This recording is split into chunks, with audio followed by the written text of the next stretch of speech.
Quick question. What's the deal with epidurals? Ugh. Epidurals, my nemesis, my bane to my existence. This one I think I'm going to go in and talk on the whiteboard. I actually drew this out for a patient earlier and I left it up there. So let's go back to my office. So we're talking about epidurals. Epidurals are the go-to treatment, especially by orthopedic doctors, to take away pain. Basically what it is it's some type of injection that goes into the nerve and blocks pain. I always ask, what is pain there for? Pain is there to tell you that something's wrong. It's your body's check engine light. It's letting you know that something isn't right, and it's telling you to get off of it. It's really good. It's inherently been there for millions of years in evolution, and it's done a good job up until this point. Now what we're running into is we want to take away pain, but we don't want to improve function. So I want to explain what really happens when you get an epidural. So most people that are having enough severe pain to want to warrant going to an orthopedic doctor or a chiropractor or some type of doctor's office, they have a pretty progressive condition. Usually what happens is there's some type of degeneration. Degeneration is a general term that things are starting to wear out. Usually we see that in the joint, in the cartilage, or the disc. So what happens is you have this one block of what I call dysfunction. Down here is where you have no pain.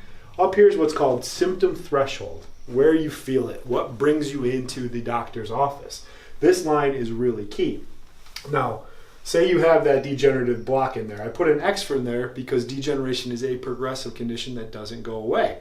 Other things that happen over time, you develop a lot of what's called adhesion in the muscle.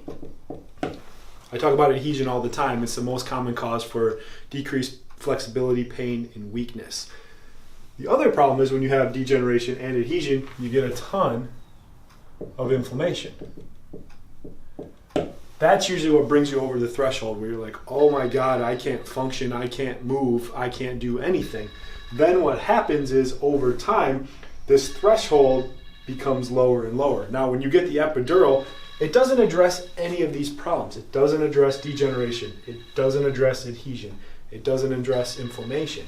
All it does is it raises up this line. Now you have a new symptom threshold. Apparently nobody answers the phone around here.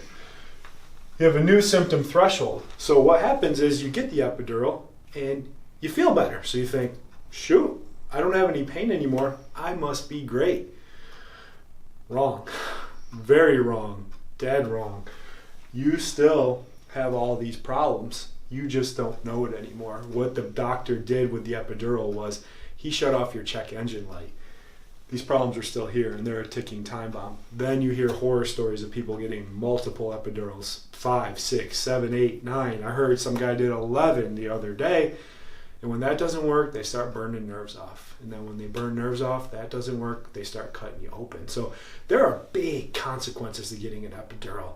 And you need to ask your doctor questions like this. Is this going to actually fix me functional-wise, or is it just going to make me feel better? And you need to make an informed choice. Too many doctors out there aren't giving you all the facts, and it's doing more harm than good. So a little more detailed than we usually do, but it's a great topic. Please feel free to share this with anyone that is considering an epidural or had one, and always use us as a source of knowledge. And we appreciate you guys watching our videos, and we'll see you guys tomorrow morning.